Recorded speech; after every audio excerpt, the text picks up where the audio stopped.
First of all, thank you so much for all the help that all of you have given us over the last year for this monastery, for this mandala, for this center of basic sanity. Hopefully, that's what we're working on. In order to do that, we have to look at a lot of craziness. And you can do that. Help us in any way you can. And thank you, and thank you, and thank you. This morning's Dharma topic or talk is called boundaries. There's lots of different kinds of boundaries. There's the natural boundary of our skin. It's a boundary. Without this, things would not function so well. There's the natural boundary between any two things, between the heart and the lungs and so on. These are all obvious. But I wanted to start out with those natural boundaries, which need to be there if we're to function at all, or to continue to function in any pragmatic, relative way. Then, of course, there are boundaries that we set up to protect our property, from, you could say, from the cows getting loose or getting into the neighbor's pasture. I mean, all the simple kind of mundane things like that. And then there are boundaries based on fear, where we set up boundaries that are because we're worried about something else. And some of those could be valid. I could go on, but you already know what I'm saying there. Or maybe not. You might think that your opinion about something, your judgment about something is based on what reality, on your evaluation of something is correct. So therefore you get to be prejudiced, or be against that group of people because of the way they talk, the way they look, everything. So what do I say about this? If you've been listening to me very long, I say it is about being aware of it. This is about awareness. This is not a belief. It's not a judgment, evaluation, conclusion, or any other contraption you have in your mind that protects your silly, I may say it that way, self-centeredness. You don't have to live this way, my friends. You don't have to live out of the fear of something else, fear of losing control, fear. It's not that wouldn't happen situationally, spontaneously at certain times when there's a fear of the temperature's gone down so far or the furnace has gone off. Of course, there's all kinds of situations that show up. But look really closely through your sitting practice of meditation, through sitting down, facing the wall, whether you consider yourself a Buddhist or not.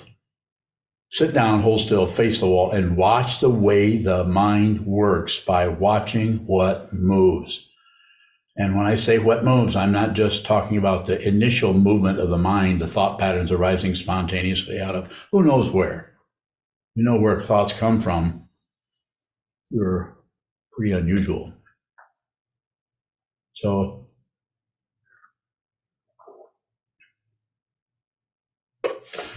observe, be aware of the movement that happens when the thoughts come tumbling down and are followed by emotional tag-alongs.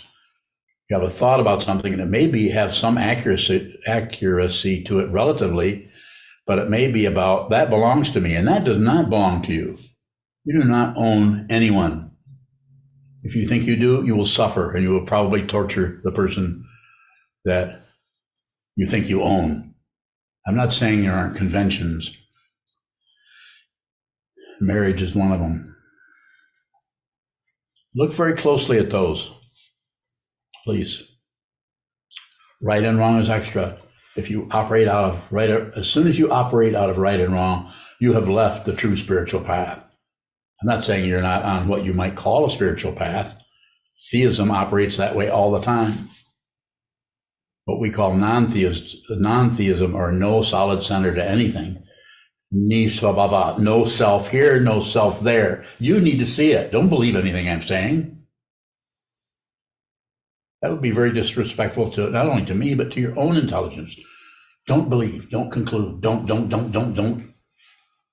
But that doesn't mean shut down and go the other way where I can't do, I can't see, I can't look, I can't. Yes, you can. You can receive this incredible world as it is. As it is. Soku, immediate, right now, this. SokukoJi, order of immediate light, immediately. How do you do that? Slowly. You can't force it. You have to go the opposite direction and watch the way you keep setting up boundaries against everything, opinions, judgments, ideas, all protecting what? An imaginary center. There's no one here. Don't believe that. I don't believe it. I see it. I don't need to believe this is a stick or it's made of wood.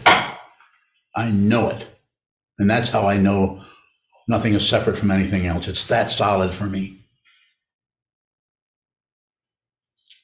But it's not a conclusion, an opinion, a fixation, or a judgment. It's just fire is hot, water is wet, earth is hard, wind moves. Relative truth is very, very clear and definite. The Buddha's, on the Buddha's awakening, when he was threatened by the daughters of Mara, which is a way of talking about aspects of his own mind that are coming in saying, you don't know what you're doing. This isn't enlightenment. What makes you think you, out of all the millions and billions of people, suddenly you know something? And he put his hand into the earth and said, this earth is my witness.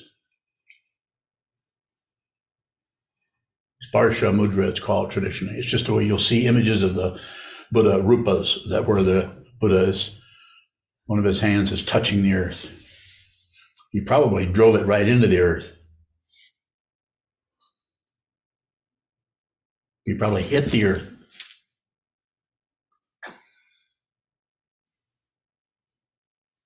He probably didn't tear up like I'm doing. He hit the earth. This, I see this. This is the only territory you have right under your ass. And you don't even own that. That's on loan from Pratitya Samutpada. Look it up. Unless you already know what it means. And if you know what it means, then come and tell me what it means.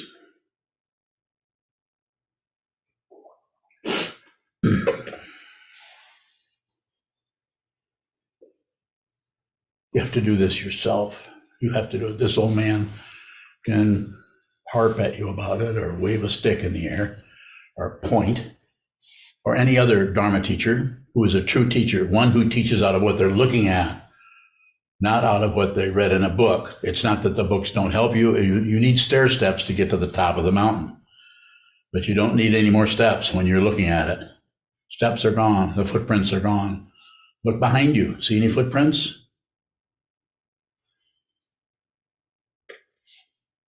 You can do this with your consciousness, with your awareness, not with your thought patterns. You need them. Fourth skandha, thinking, concepts, conceptualization, very valuable, very, very necessary.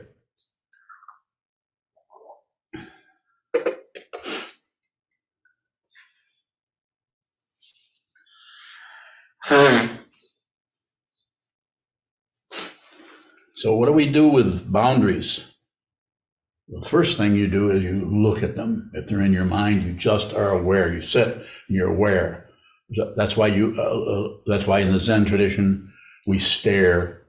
I wouldn't say stare. I would say we observe. A little bit softer. We observe. We gaze at a wall, a boundary. You have it right in front of you. That's why we do that, so that what continues to show up in the mind stream, in that feeling area of the consciousness, in the first, second, third, fourth, fifth, sixth, seventh, and eighth consciousness, as it is characterized in the Yogacara tradition. There might be 15. There might only be 3. There might. But you need to see it. With the help of the lineage, with the help of ancient teachings and contemporary teachings today.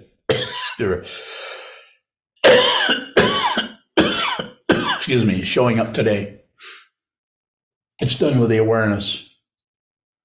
Sit down, hold still, watch the movement, because that which is watching the movement is the awareness. That which is moving is odds and ends, thoughts and memories, emotions, daydreams, falling asleep, waking back up, anything that could come, dogs barking in the yard. Anything that moves needs to be observed so that at some point, or points, it's not even a point, you will realize or see that there's no one looking, smelling, tasting, touching, thinking. There's no one, there's no thinker, there's no smeller, there's no identity behind it. It's just consciousness. It's without attributes. You have to see it. If you don't, and I'm not condemning you to anything, but you probably will continue to get upset about this and be happy about that.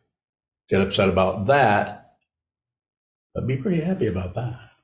Back and forth. Samsara. It's a constant light and dark, light and dark, light and dark. It needs to be seen. It doesn't need to be abandoned, like it has been taught at different times by different people. You don't have to leave anything. You don't have to get rid of anything. But you might have to look right at it to see the way it functions so that you can see the way you hang on. You don't have to let go of anything. Just watch the way you cling. Look at the clinging. And if you see it totally, completely, thoroughly, through and through, over and over, through and through, over and over, you'll see that there's no personhood there. Nisva Baba, there's no person. Nor is there anything that is actually that you're clinging to. The whole dynamic is, if you see it, it's an illusion. You just see the illusion, and you might even smile. If you don't see it, it's a delusion, and you're befuddled by it. Pardon me for using those heavy words. You're confused. You buy into that, and then apply that kind of formulaic, samsaric, grasping situation to the rest of your life. Well, she should, they should, I shouldn't have said, I shouldn't have done. All that right and wrong stuff is just makes things more and more complicated.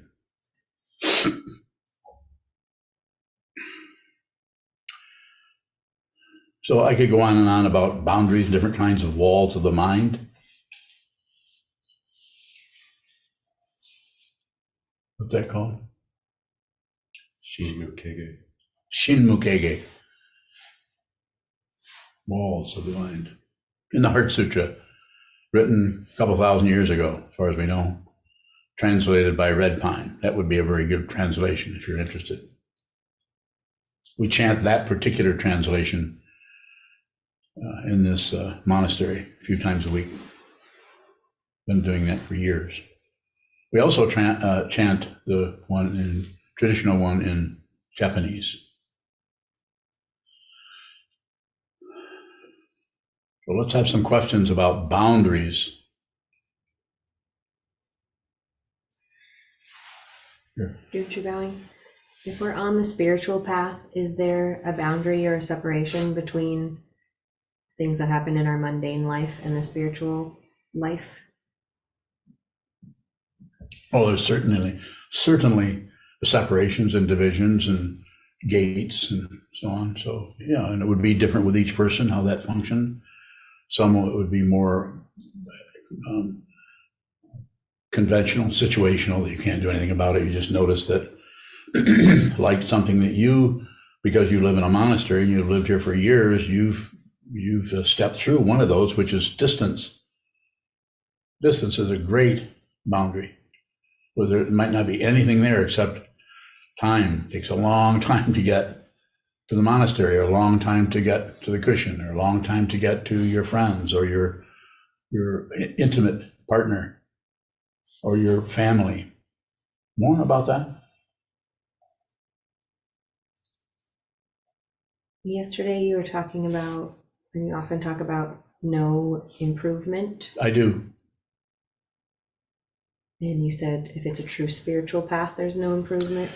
No. Can we have that same attitude, or should we have that same attitude in every aspect of our life? Be a good idea. So this doesn't mean that you don't improve. It's a difficult area because what happens, the ego mind, which is a self-centered part of the consciousness, it shrinks up into a me, and demanding things, or pushing things away, or fluffing things up, or control. Let's get control of this whole thing. It's all over the place. So I would say that if you see what this is, there may be lots of things that are, you could call aspects of awakening. The actual awakening isn't about creating something where you see reality, where you decide to see reality and you see it, and you're very kind and loving and respectful and all of that. But if you see what this is, then it's very likely that you would, because you see so clearly who you are and what this is. When you see someone else's suffering, you wouldn't necessarily, and they're putting it on you, blaming you for how they feel, you wouldn't necessarily use that against them, or you wouldn't go to war with them. So that would be a side, an aspect of the fundamental understanding, which is there isn't anything. Shunyata. This is not just some hocus pocus. It is true. And you have to see it, but it is ultimate truth, and therefore you can't see it, because if you saw it, it'd be relative. But ego is looking for conclusions, and it'll settle for, I feel more spiritual, I feel more kind, I feel more. There's all kinds of teachings out there that Atisha's 7 Points of Mind Training has lots of slogans in there that are about improving. I'm not against that. That may be the only thing some people can do. So we need to help everybody. So some of those slogans apply to a person who is caught in the trap of their own convention, their own conclusions, their own ideas, and are in that prison of their mind, trapped by fear of, if they let go of that, or if they walk out of that, or they see through that, might get worse. The ego may be threatened. Going in an area in the mundane world, maybe exercise, for example, where it looks like the illusion of control is stronger, like we can, it looks like our muscles get bigger as we exercise more. Yes. How can we still work with that area with an attitude of no improvement? Well, if it's exercising muscle, that's a different aspect. That's relative truth, and that's something that shows up, and relatively you do have a say-so about that for a while. So you do have it. So that's why it is so difficult to use that same. You can use the images there, and they're often used by all kinds of teachers. Will use those images to talk about the spiritual path, but the actual spiritual path is no path. But you have to see it. So there might have to be a path of Shila, Samadhi, and Prajna, or as I was talking about yesterday, one of the paramitas, and talking about those 6 paramitas aren't really linear, but we teach them that way because you have to do it some way.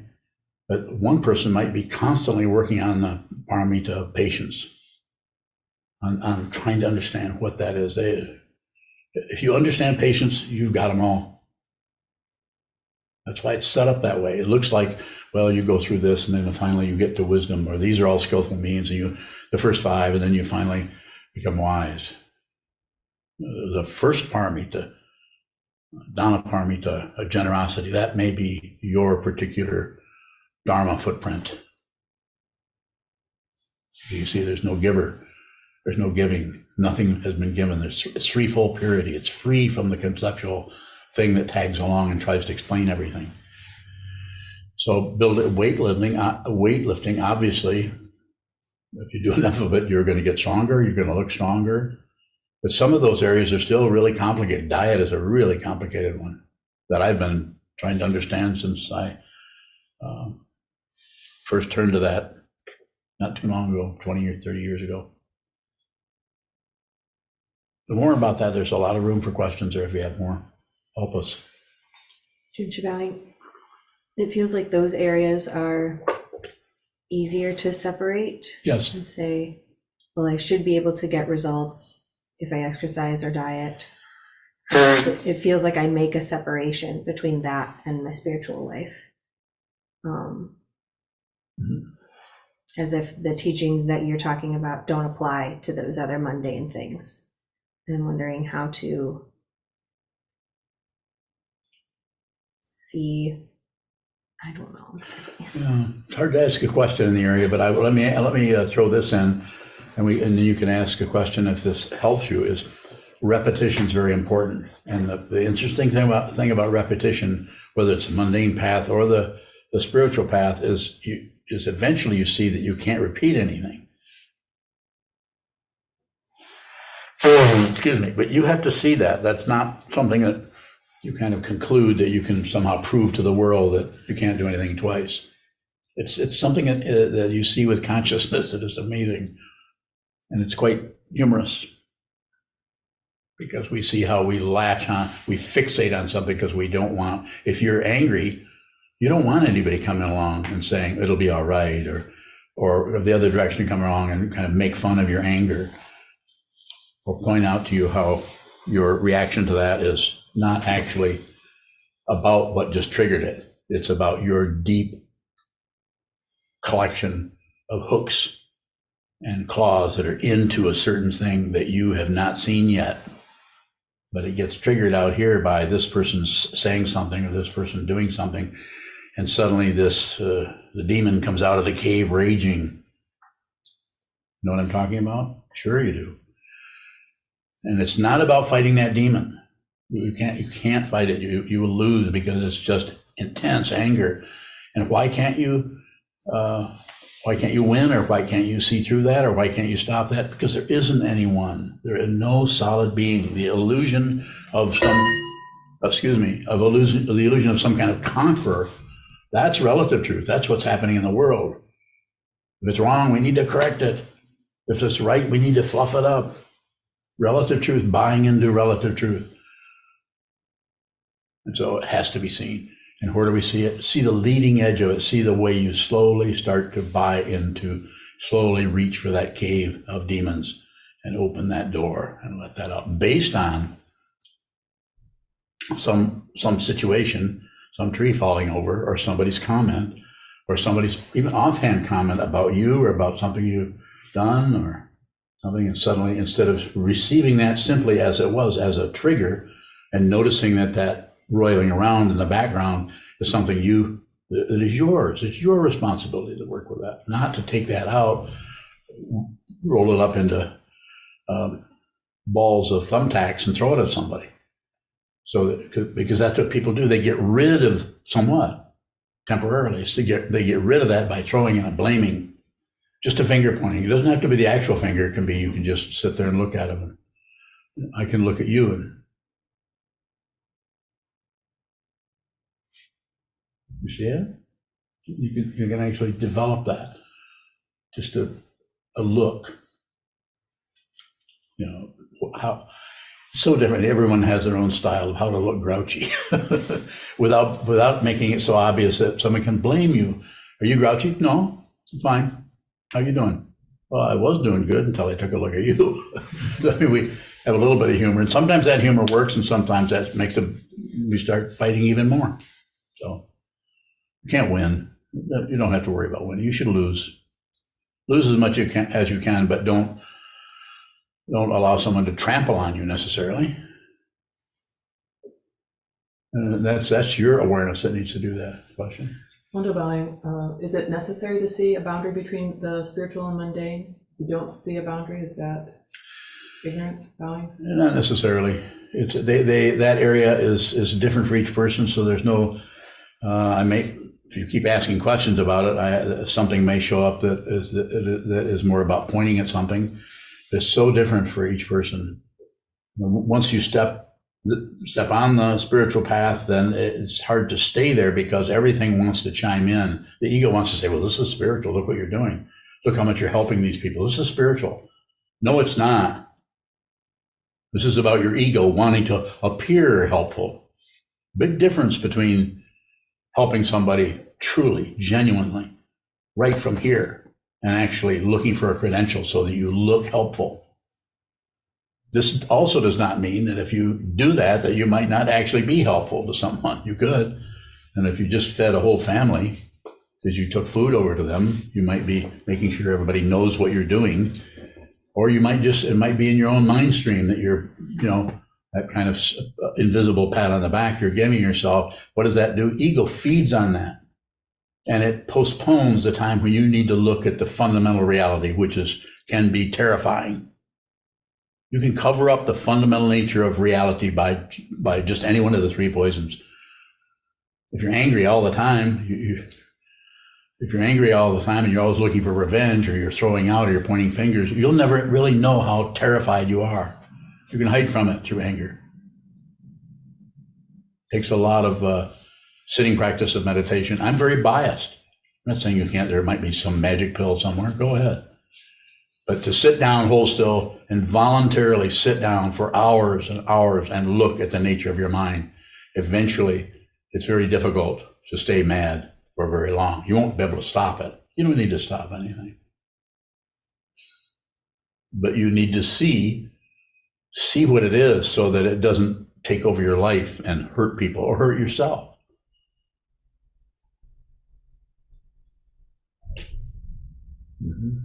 Question from Prakash. Go ahead, Prakash. How to know own Buddha nature? Look at the confusion. This is what the Buddha did. The Buddha awoke to his true nature. I wasn't there, but the way I understand the teachings for that, which I've been looking at, not only the teachings out there in the teachings, but the teachings as I understand it in this mind stream for close to half a century.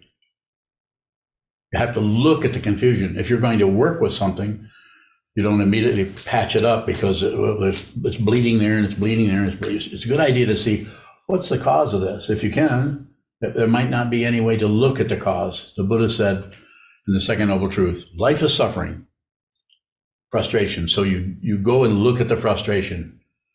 And how do you do that? In this tradition, you sit down and you look. It's voluntarily sitting down and looking at the way the mind keeps grasping and rejecting and shutting down, and grasping and rejecting and shutting down, with all the stories that come and go. Don't control anything. This is why I teach Shikantaza rather than Shamatha Vipassana. If you need to do Shamatha Vipassana or mindfulness awareness practice, please do that. You'll know. Please do that practice. It might be a good idea to have a teacher help you with that.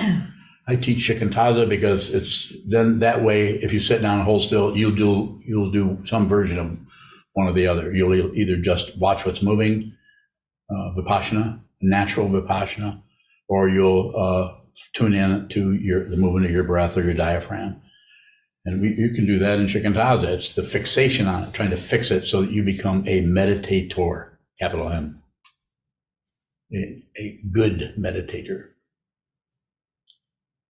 So, Prakash, just observe. Just sit down. Find time to sit down by yourself and observe the commotion in the mind, the passion, aggression, and ignorance in the mind without repairing it. The Buddha didn't cover it up. He just kept looking and kept looking. This is my story about it, based on what I'm looking at, what I've been looking at for a lot longer than he looked at it. His was 6 years. Mine was more like 30 years.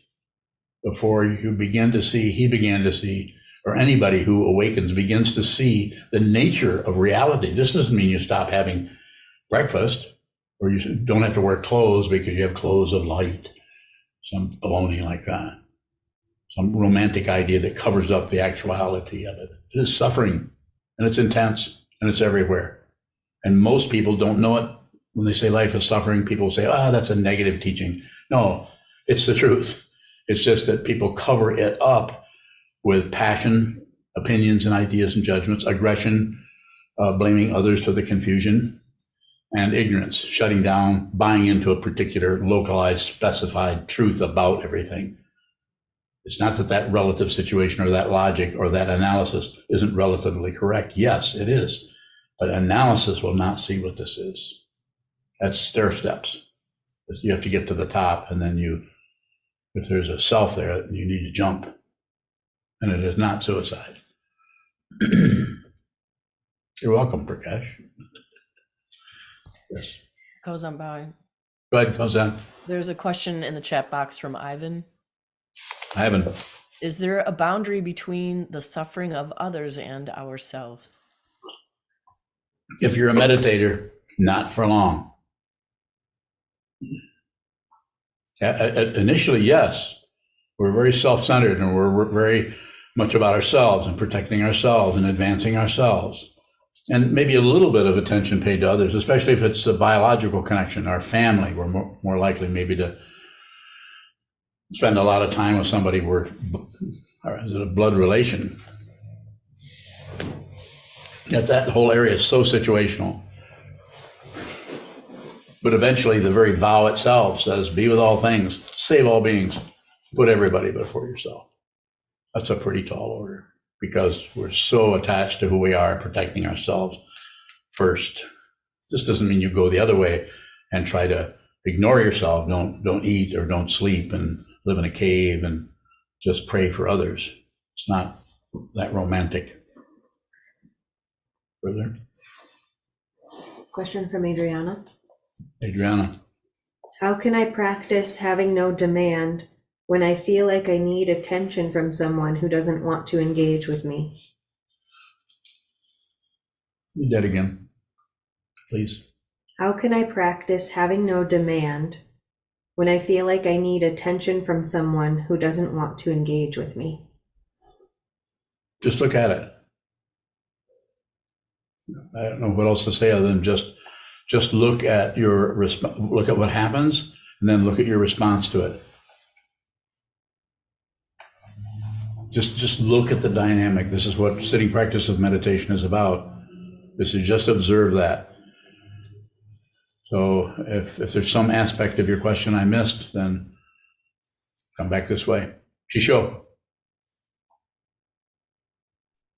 Tishwang is trying to understand or even look at the boundaries, a distraction in the awareness practice? Bye. Well, it could be. Anything can turn into some kind of a distraction or some kind of a way station or a rest area where you've stopped actually observing what's happening. But you may need to do that. And so this is when I say don't do anything unless you have to. Don't step on the spiritual path.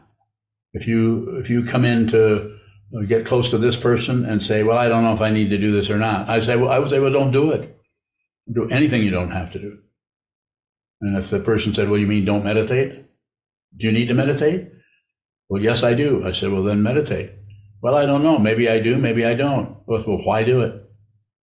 No guesswork. Don't do the guesswork. Don't do the speculation. I mean that. So am I close to what you're looking for, or do you want something else? Chisho. Is boundary an addition to what is already happening? And in that sense, I meant, are we actually adding by calling something a boundary or trying to understand that boundary? Bye. A little bit, but there's a lot. If you're sitting a lot, there's a lot of awareness around the boundary before you see what the boundary is. There's a lot of looking, like any kind of a dharma gate, which is a kind of boundary, but it's a gate. So we're really calling it a gate. It might take you a while to find out where the latch is or where the hinges are. You might have to install some hinges on that gate. Otherwise, it's just a wall. But that's using a silly metaphor, but that is what it takes to look at that wall and see that is a boundary quite often based on fear of seeing what's behind it. Because that can be frightening to ego. But the people who are frightened are usually meditators. The people who don't know they're frightened are people who have no spiritual path and just try to operate on everything with relative truth, try to fix things, try to train things, try to lecture things, or get people to follow certain, do this, do this, do this. And I'm not saying some of that isn't very, very helpful to people. Cognitive behavioral therapy, 12-step programs can actually help someone move away from the addiction and live a life that is relatively free of difficulties. No guarantee of it, but sometimes that can be very helpful. But is it the spiritual path? Perhaps. It might be.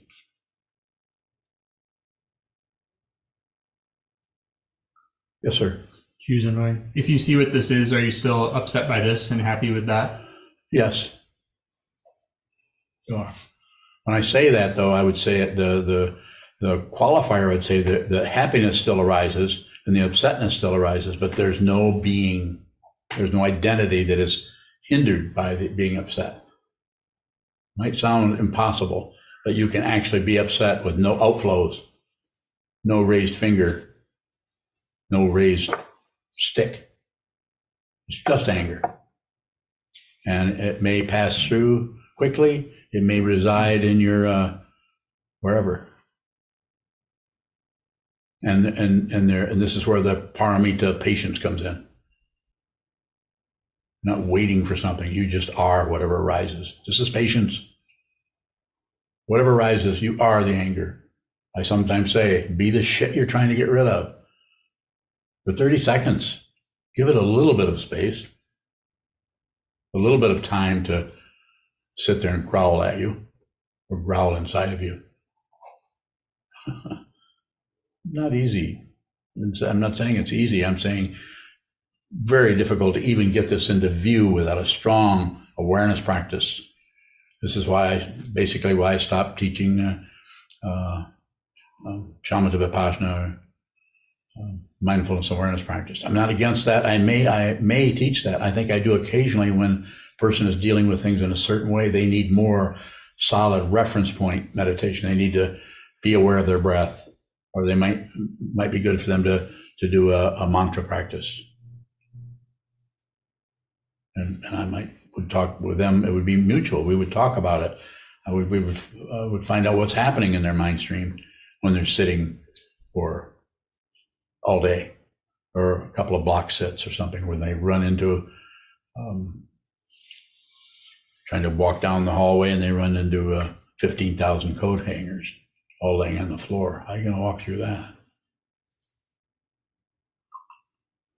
I don't need to. Just look at it. Just look at it. Just look at the difficulty without any outflow, any blaming. It's really hard to do because people, situations are ready to be blamed. If you blame someone, what will they do? Defend themselves. If you blame someone and they receive it, they'll look like a wimp.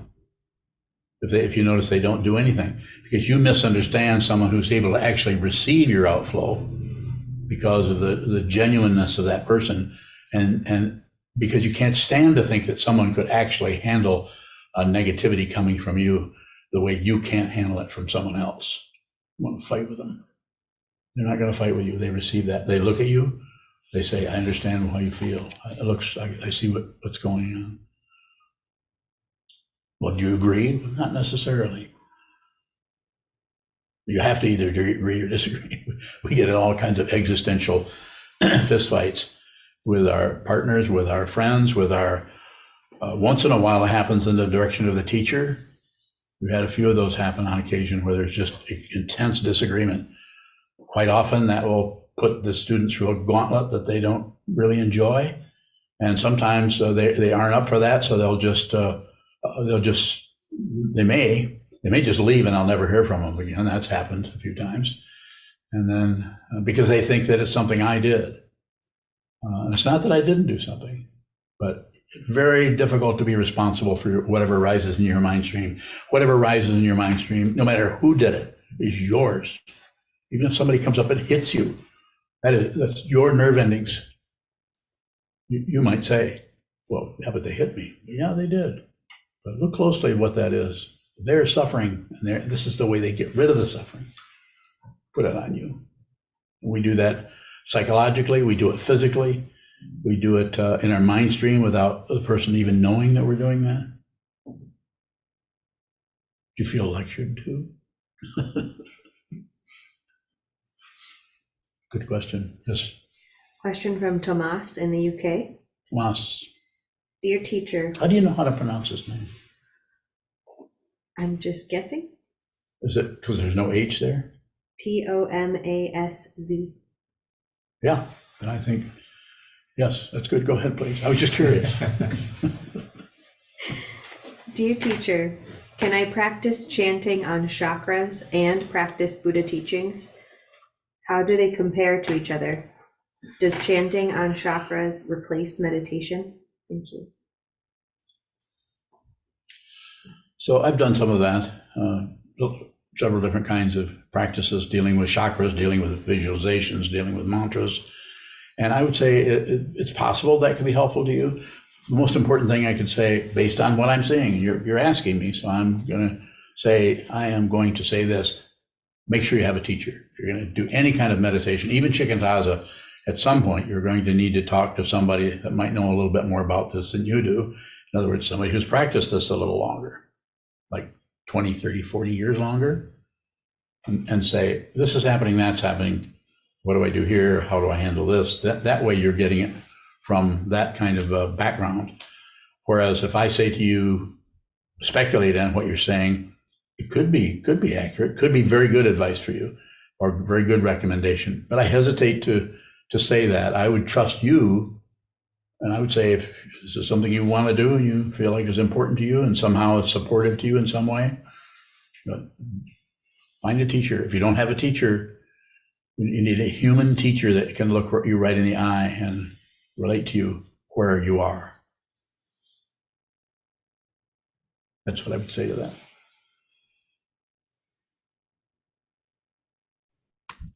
Kayun bowing.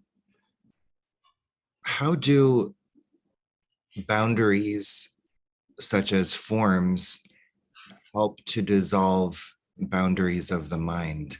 Bowing. Thank you.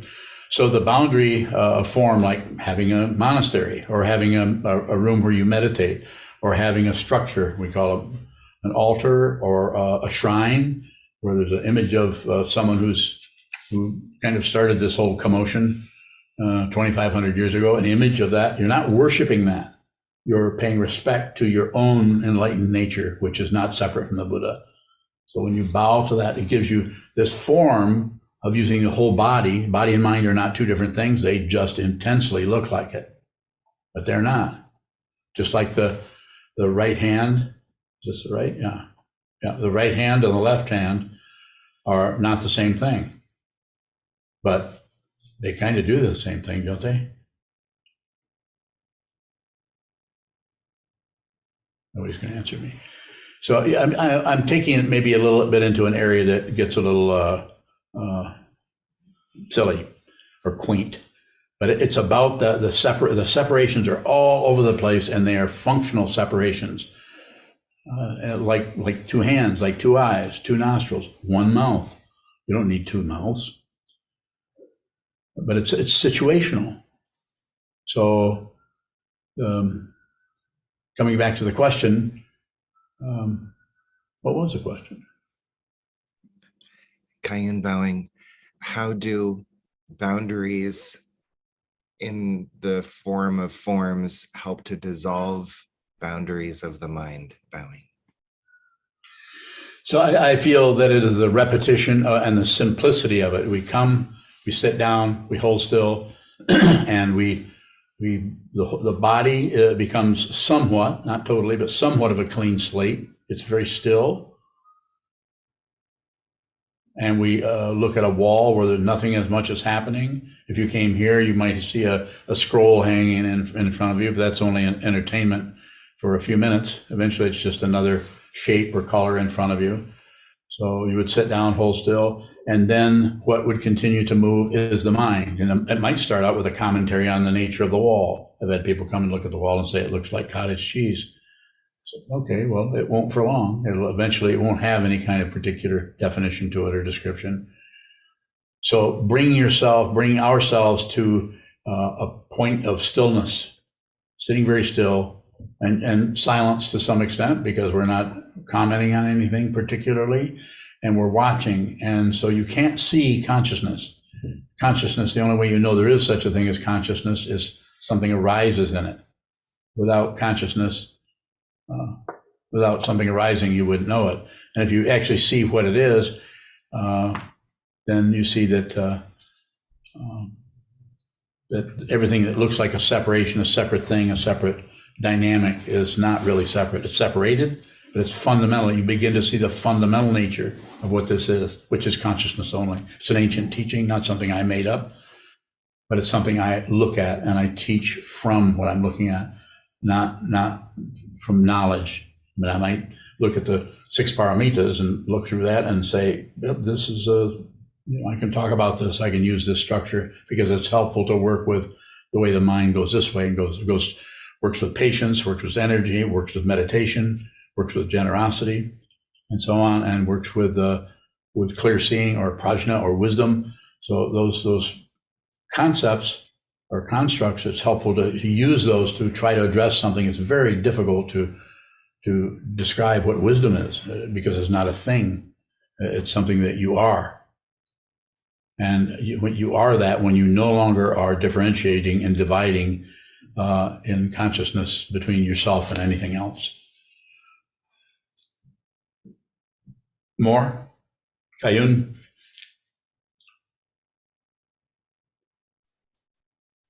Not about Kayun bowing, not quite yet. I'm gonna marinate. Okay. Deb has a question in the chat. Okay. Deb? Deb bowing, what is the difference between input and output and cause and effect? Bowing. So it's kind of a generic, I mean, it's somewhat blanket question. So cause and effect creates the illusion that we have a say-so. We think we're somebody and we think that we can stop this, start that, push on that. So there's the cause, here's the cause coming through the air, and then there's the effect, which is a third thing. This hits that. And then the third thing is sound. Or also, if you're looking, it's the visual coming together of 2 separate things. So, but you already know this. So I'm not sure what it is, that question, I'm not sure what you're actually looking for. I would talk more about it maybe, but can you say something? Go ahead, Deb. Yeah, I've been trying to figure out where the question is coming from and what I'm wanting to know. Maybe it has something to do with the illusion that I have control over certain things and I don't have control over other things. And what's the difference between that? I do understand cause and effect bowing, Okay. but the input and output, I guess I still get tangled up in that. I can help you. I don't know, when I say I can help you, my intention is to help you. Whether it actually helps you, that I don't know. Because I don't know all the causes and conditions that are arising in terms of your karma or all of the things you're dealing with, passion, aggression, ignorance in your particular life. But the control is an illusion. You have no control. You have a little bit. I can pick this up and put it down. Whoop-de-doo. You can have a little bit of control. You can get yourself out the door to walk out to the car. So you have some control. But there is the amount of things that are moving this way and that way, even in the physical world, let alone the mental or emotional or consciousness area. You have no say-so about what's going on in your body. A little bit, we can put an aspirin in there, or we can get a massage, or we can, but we don't really, this whole situation just operates in its own dynamic. We didn't create these. We didn't create this. There's no personhood behind any of that. But when this shows up as a human being who's operating out of consciousness, then we look to find out what we can control and what we have a say-so over. Not a lot. And so I would say, look at the nature of control itself. Look at who is it that's trying to control, and what is it you're trying to control. And I emphasize the what question, not why. We can always say why will take you in circles. Why will stop you, just like looking at a wall. Why or what rather? What is this? And you eventually will see that what you are looking at, you are not separate from. That takes a while, and it won't come up as a conclusion. It'll just come up as the truth. It won't be some kind of thing you've suddenly concluded. Just keep practicing, keep sitting, keep looking at that. That's kind of an existential area that gives birth to philosophers, but it doesn't really give birth to meditators necessarily, unless they've met the Buddha or met someone who teaches that. Thank Sharon you, now? Papa. Go ahead. I have a question regarding the boundary of time. I have a large circle of family and friends, good relationships overall, very positive. And so I have a push-pull between the Bodhisattva vow to be with all things and then time for my spiritual practice. Could you speak to the subject of boundary of time? Bowing. So it's for each person, a family, all of those are, some people it's just obvious. Some people are here in a monastery wearing robes. They're obviously putting their spiritual path, their family might say themselves, against everything else, but they're putting their spiritual path, as far as I can see it, ahead of their family. This is why in ancient times they were called leavers of home. They would, because you couldn't practice if you worked in your father's granary, or your father was a king, as in the case of the Buddha. He had to leave home. His father wanted him to stay there and take over he was a prince, take it over, and couldn't do it. He had seen sickness, aging, and death. He'd seen, the story goes, he saw someone who was very sick. He saw someone who was very old. He saw someone he saw a corpse. And so he saw impermanence, and he had to, his life, he was in his 30s, I guess, had to go and find out what this was. And the Brahmins around him, those didn't seem to be satisfactory. Hard to say what that looked like to him. We could speculate, but he had to go and find this himself. And so in your situation, you could just look at your own situation and find out what you'll know if you look at it closely. Look at the causes and conditions, look at the relationships, and put your training yourself. Give that a lot of emphasis if you can. You might have your connection to a particular relative or something. It might be very, very intense, and might be very strong and pulling you away. And they might have very good things they say that magnetizes you to do what they're doing. They may have a spiritual path, they may not. They may have something that they call a spiritual path, and it's not that it isn't. It's just not this. It's not. It has to do with looking up and worshiping something. This is not about worshiping anything. So if you have a specific question about it, I might be able to address it. I feel like I've maybe not responded in a way that's helpful. Sharon bowing. No, that's helpful. I guess I'm at a kind of at a juncture of, I have a lot of flexibility with my time and a lot of relationships that are uplifting, or I'm helpful, or I feel good about. However, there's only so much time in the day, and I want to devote much more time to meditation, my spiritual practice, being with you, being with the community and such. So I guess I'm just acutely aware of being at that juncture. Bowing. Okay, I'll put it this way. I'll give you something. I am functioning as your teacher. I'll tell you what to do, which I sometimes tell a lot of people what to do, but they have to really give me permission. You might not like what I'm about to tell you. Actually, it might be quite funny. Go forth. Are you retired? Semi-retired. What does that mean? I work part-time. How many hours? Oh, probably 8 hours a week. Okay. Do you work in the morning from 6 to 8 o'clock? No, I do not. Set your alarm at 5:30, get up, take care of personal needs, start sitting at 6 o'clock and sit until 8 o'clock. Do it every day.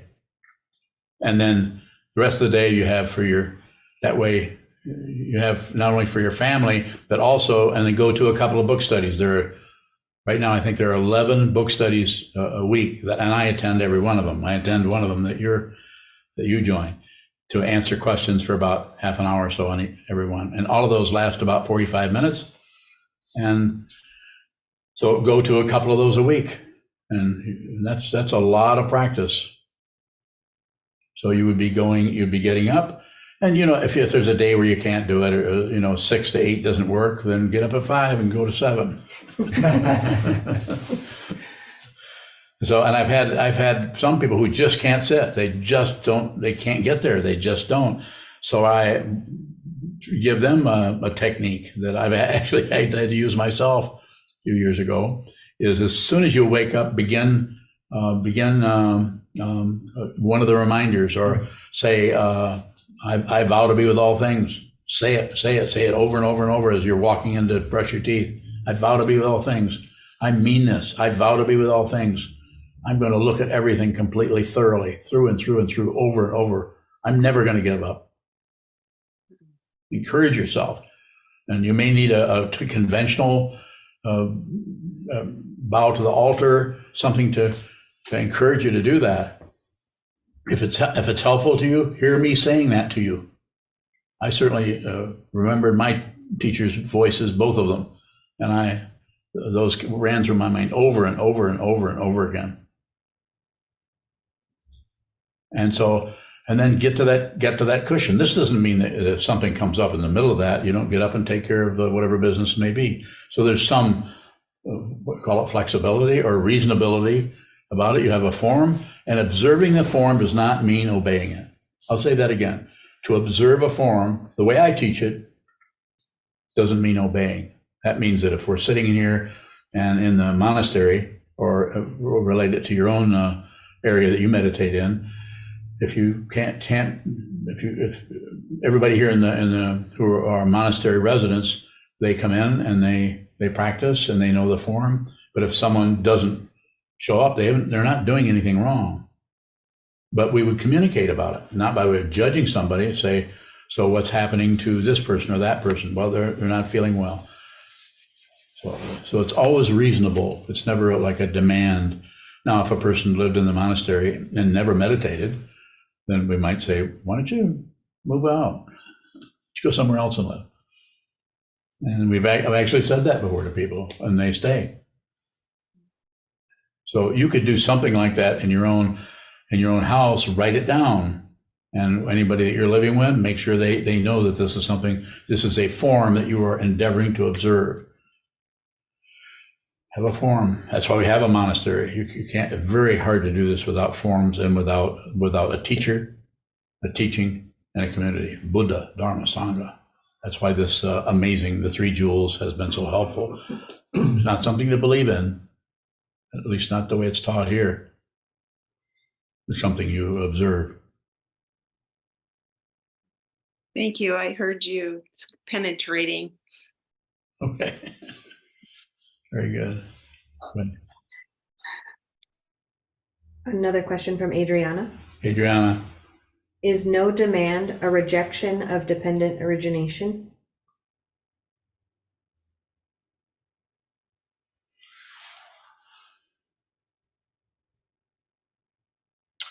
No demand is it's something to observe, and you observe the way you demand. So if there's no demand, you won't particularly know that. And I would say to respond directly to your question, no. But watch what you do with that. When I say that to you, just say with what I just said. When I say stay with it, don't maintain it, but return to what I just said, not to what you think about what I said. Because what you think about what I said is an elaboration on what I said, and is not what I said. Don't elaborate. And if you do elaborate, then just see the way that those elaborations are cover-ups. We don't want the truth. We want to have an interpretation of the truth that we can see if we can get some confirmation by reading Jean-Paul Sartre or someone else.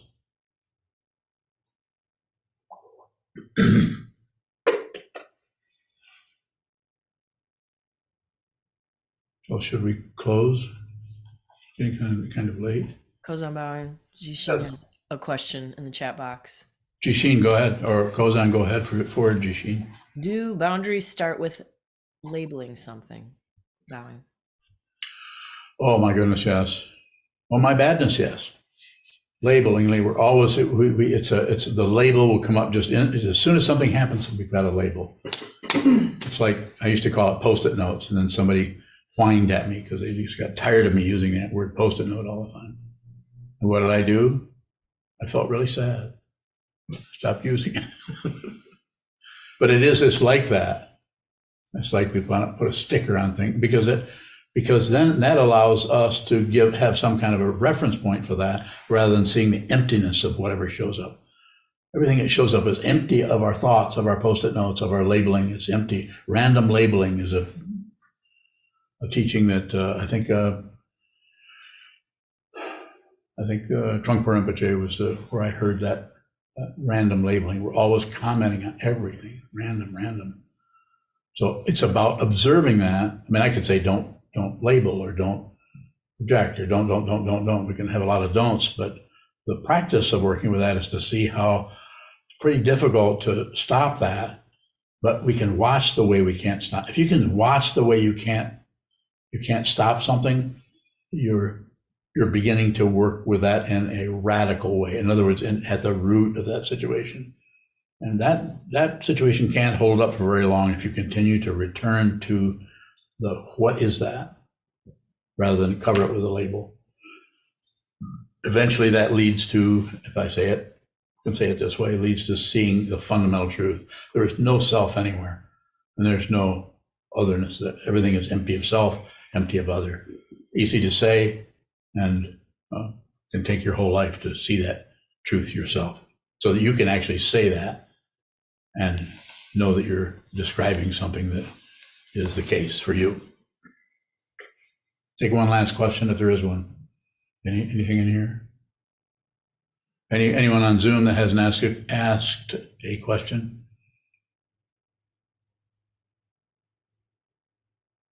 Jalen. The identity, the big boundary drawing. Yes, our personal identity is a strong boundary. If you think you know who you are, or if you're one of the really almost comical ways that we hear it from others, someone will, I'm not discounting anyone's intelligence, but sometimes people will actually say, they'll show you the way they have an identity that they grasp at by saying, well, I'm the kind of person that always eats my dessert first before I eat the meal. That's what I was taught, and that's what I do. I'm just that kind of person. And so it's kind of it looks kind of casual, but that's a sign probably that there's quite a bit of a grasping at a somebody. I'm the kind of person. So what kind of person are you, Galen? I'm the kind of person that meditates a lot. Nah, that's a lie. I don't meditate very much. Jalen Bowery. I'm the kind of guy that thinks I know a lot, then I think that I don't know a lot, so then I think that I know a lot because I don't know a lot. Yeah, that's extremely well described. So, is there a question in that? That's pretty good. Okay, I'll give you an answer. I don't know. Oh, I like that. I'll give you a response. Sit more. Sit a lot. Get back to the wall as much as you can, over and over and over again. Okay, ladies and gentlemen, thank you so much.